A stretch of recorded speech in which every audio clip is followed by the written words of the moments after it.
यशवंत हो, जयवंत हो. आज आपण श्रवण करणार आहोत. झेंड्यावर स्वस्तिक काढा व झेंडा गाडीला लावा. स्वामींनी आपल्या कापड विक्रीच्या व्यवसायासाठी गाडी घेतली. बाबांच्याकडे माळाला प्रथम गाडी आणली. पूजा झाली व बाबा स्वामींना म्हणाले, स्वामी, गाडीला झेंडा लावलाय, तुम्ही पण त्याच्यावर स्वस्तिक काढा. मग गिराईक म्हणेल, स्वामी स्वस्त विकतोय, त्याच्याकडेच कापड घेऊया. स्वस्तिक व स्वस्त विक ही शाब्दिक कोटी केवळ बाबाच करू शकतात. शिवाय त्या शाब्दिक कोटीतील शब्द केवळ बाबाच खरे करू शकतात. अर्थात श्रींच्या शब्दाप्रमाणेच घडले. स्वामींचे कापड दुकान वडूज तालुक्यात स्वस्त कापड दुकान म्हणून प्रसिद्ध झाले. यशवंत हो, जयवंत हो. यशवंत हो, जयवंत हो. येताना मोकळे येऊ नये. महाराज म्हणतात, देव, गुरु, राजा व लहान बालक यांच्याकडे जाताना कधीही रिक्त हस्ते जाऊ नये. कारण प्रत्येकाला आशाही असतेच असते. अर्थात प्रत्येकाच्या आशेची परिमाणे ही वेगवेगळी आहेत. पत्रम पुष्पम फलम तोयम यो मे भक्त्या प्रयच्छती हे प्रत्यक्ष भगवंतांनी सांगितलेले आहे. एके दिवशी सौ स्वामी श्रींच्याकडे आल्या होत्या. बाबा त्यांना काही प्रसाद म्हणून देऊ इच्छित होते. मात्र तो प्रसाद घेण्यासाठी सौ स्वामी यांच्याकडे काहीच नव्हते. त्यामुळे बाबा त्यांना म्हणाले, येताना मोकळे येऊ नये. आम्हाला काही द्यायचं असतं आणि तुमच्याकडे घ्यायला काहीच नसतं. बरं, आता आयुष्यात पुन्हा येताना मोकळे येऊ नका. आता असे करा, ज्योतिबाच्या मंदिराकडे जावा, दर्शन घ्या व निघा. आश्रमापासून एका फरलांगाच्या अंतरावर ज्योतिबा मंदिर आहे. काही भक्तांना बाबा ज्योतिबाचे दर्शन घेण्यासाठी पाठवायचे. त्यातील काहींच्या मनात यायचे, बाबा आहेत, आमचे सर्वस्व असताना ते आम्हाला ज्योतिबाकडे कशाला पाठवतात. यावर यथायोग्य काळी बाबा त्यांना म्हणायचे, अरे, तुमच्या दैवातच ते लिहिलेले आहे, त्याला कोणी काय करावे.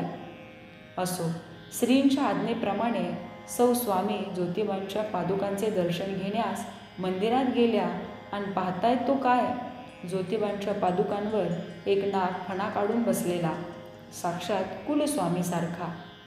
याचे दर्शन घेण्यासाठी तर बाबांनी आपणाला पाठवले नसेल ना.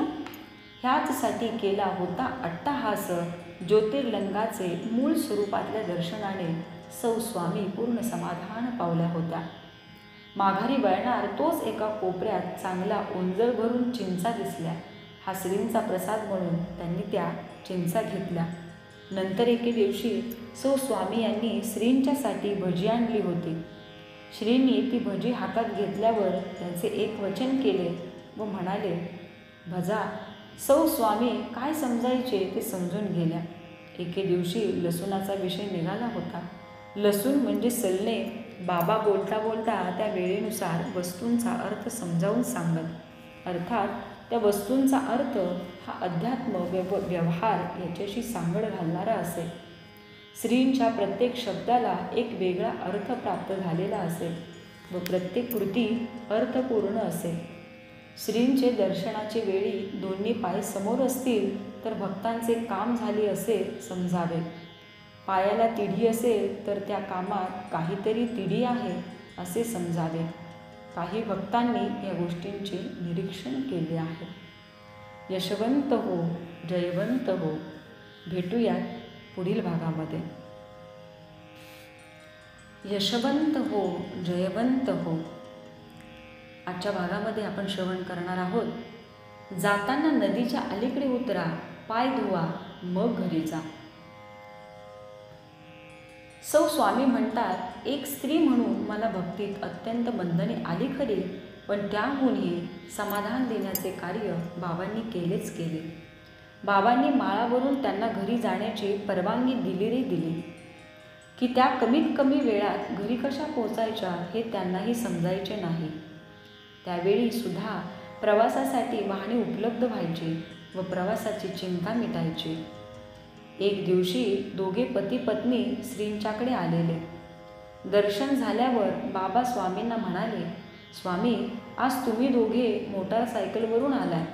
तर असे करा, वडूच्या अलीकडे नदीत उतरा, पाय धुवा, मग पुढे आपल्या घरी जा.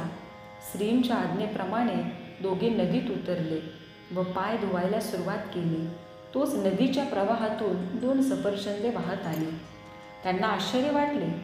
घ्यावी की न घ्यावी हे मनाचे द्वंद्व सुरू झाले. मात्र पुढच्या क्षणी मनाने सुज्ञ विचार केला, ज्या अर्थी श्री महाराजांनी पाय धुवायला पाठवले त्या अर्थी हा त्यांचाच प्रसाद असणार ना. तरी याच वेळी ही सफरचंदे आपल्याजवळ कशी वाहत आली? विचाराबरोबर त्यांनी कृती केली. सफरचंदे हाती घेतली व श्री महाराजांना नदीतूनच नमस्कार केला. उभयता घरी गेले.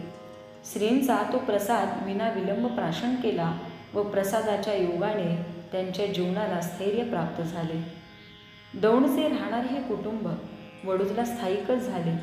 कारण वडूजमध्ये घर मिळाले, स्थैर्य प्राप्त झाले, अडचणी संपल्या, उन्नती प्रगती या दासी म्हणून घरात पाणी भरू लागल्या. याच दरम्यान स्वतः श्री महाराज सौ स्वामी यांच्या स्वप्नात आले. सौ स्वामी यांना रुद्राक्ष दिले व त्याबरोबर नामही दिले. सौ स्वामी त्या दिवशीपासून नामात रंगून गेल्या. सद्गुरूंची सर्व उपचारांनी पाद्यपूजा करावी ही त्यांच्या मनाची खूप दिवसापासूनची इच्छा होती. पण इच्छा मनात असून काय उपयोगाची? महाराजांची परवानगी नको का? बरे, त्यांना विचारावे तर नक्की काय ऐकून घ्यावे लागेल याचा नियम नव्हता. मात्र इच्छा करणे त्यांच्या हाती होते. इच्छा पुरवणे सर्वस्वी केवळ बाबांच्या हाती होते. एके दिवशी श्री व सौ स्वामी बाबांच्याकडे आले. महाराज सध्या जिथे समाधी मंदिर आहे त्या परिसरात उभे राहिले व सौ स्वामींना म्हणाले, आज करून घ्या तुमच्या मनात आहे ते. सौ स्वामींना अर्थबोध होईना. मग महाराज म्हणाले, पूजेचे साहित्य आणले आहे ना, मग करा की पूजा उभयतांनी. बाबांची मनोभावे पाद्यपूजा केली, मनोभावे नमस्कार केला. असा प्रसंग क्वचितच येत असे. महाराजांनी ध्यानातले मनातले पूर्ण केले होते. सारे काही मनासारखे झाले होते. स्मरता दर्शन देणारा आपल्या ब्रीदाप्रमाणे त्यांना स्मरताच दर्शन देत होता. सेवेत आनंद मिळत होता. यशवंत हो, जयवंत हो. भेटूया पुढील भागामध्ये.